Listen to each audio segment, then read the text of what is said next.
Defense stocks have been under pressure lately. Some companies have seen a sharp fall in stock price due to concerns over high valuation and weak earnings growth. We had seen a 100% rally in defense stocks last year, and experts say the valuations had become too expensive, and this led to profit booking by some investors.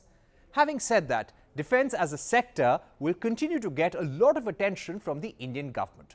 This is mainly because of import dependence in defense, geopolitical tensions globally, and strained relations with both Pakistan and China.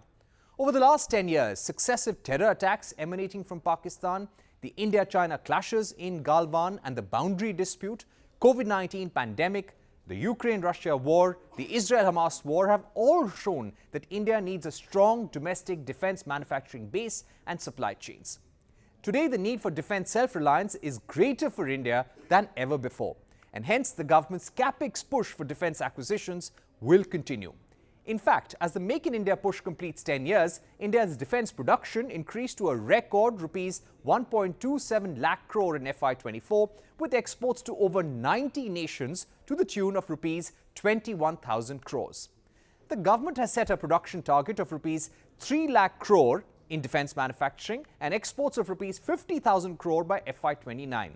Indian defense companies could see more foreign investments as well, as the government in 2020 increased the FDI limit in defense from 49% to 74% under the automatic route and 100% after government approval. Recently, Swedish defense major Saab was the first company to get approval for 100% FDI for setting up a factory for shoulder-launched weapons. What is likely to bring more orders for domestic defense component makers, MSMEs and startups is the focus on indigenization. The government has come out with 5 indigenization lists for defense components, which will be procured only from Indian vendors.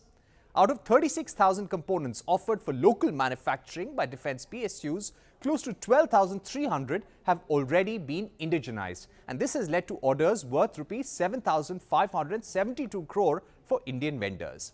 The Ministry of Defense is also working on a plan to add 50 more countries to the list of over 90 nations which already import defense equipment from India. Indian defense PSUs like HAL, Mazgaon Dock, Cochin Shipyard, L&T, Bharat Forge and their suppliers will also gain from India's growing defense partnerships with the United States and France. GE and HAL have signed an agreement to jointly manufacture F414 engines in India, which will power the LCA Mark II Tejas. France and India are discussing the possibility of making nuclear attack submarines with 100% technology transfer and also manufacturing of underwater drones.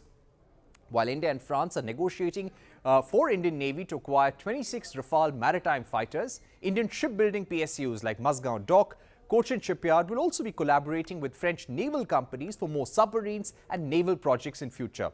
Both nations will also work towards making fighter jet engines. But despite the massive push by the government, India is the largest defense importer in the world, with roughly 10% of all global defense exports going to India. This is a strategic vulnerability which the government will continue to address.